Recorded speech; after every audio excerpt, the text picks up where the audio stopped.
Assalamualaikum warahmatullahi wabarakatuh.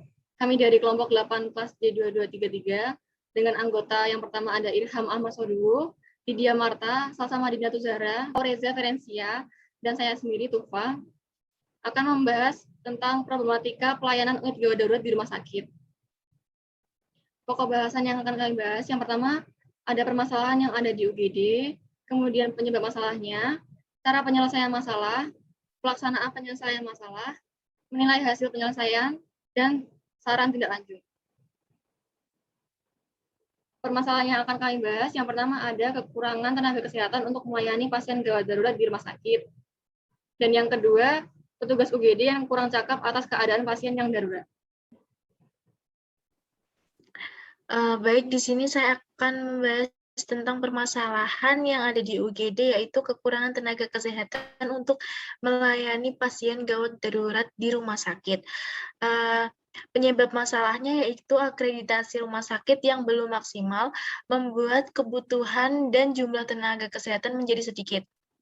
Maksudnya itu kayak akreditasi pada rumah sakit itu belum bagus, jadi kebutuhan pada rumah sakit juga belum bisa memenuhi kebutuhan pasien. Tenaga kesehatan menjadi sedikit, maksudnya belum banyak tenaga kesehatan yang bergabung pada rumah sakit tersebut.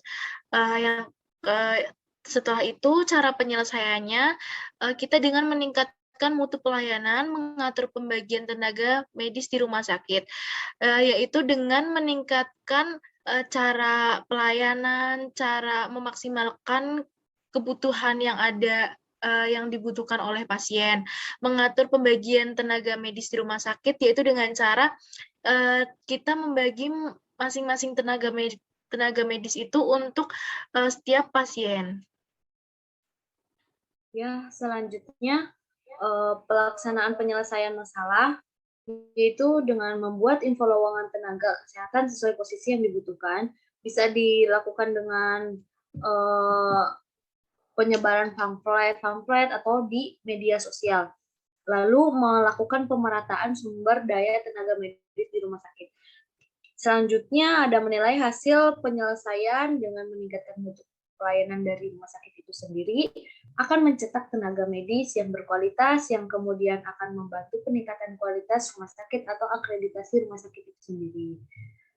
Yang terakhir, menyebarkan tenaga medis berkompeten secara merata untuk mendapatkan pelayanan yang optimal, mengangkat jabatan tenaga pada tempat yang dibutuhkan.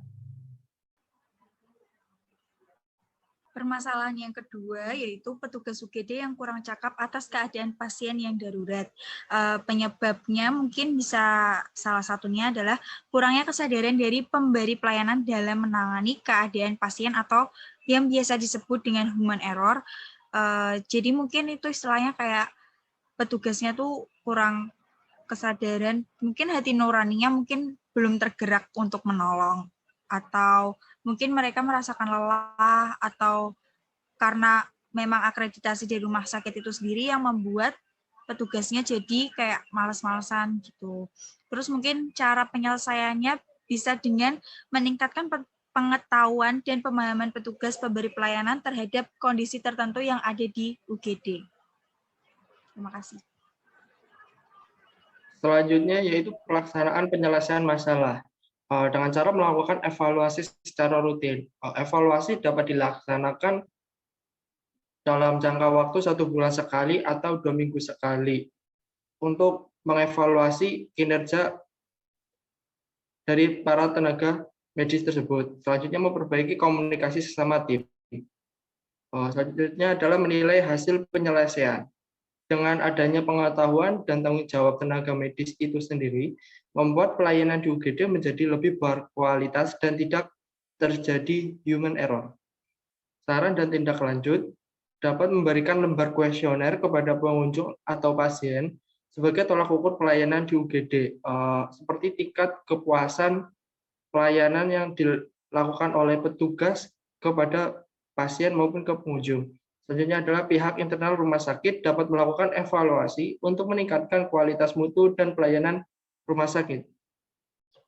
Demikian dari kelompok kami. Terima kasih. Wassalamualaikum warahmatullahi wabarakatuh.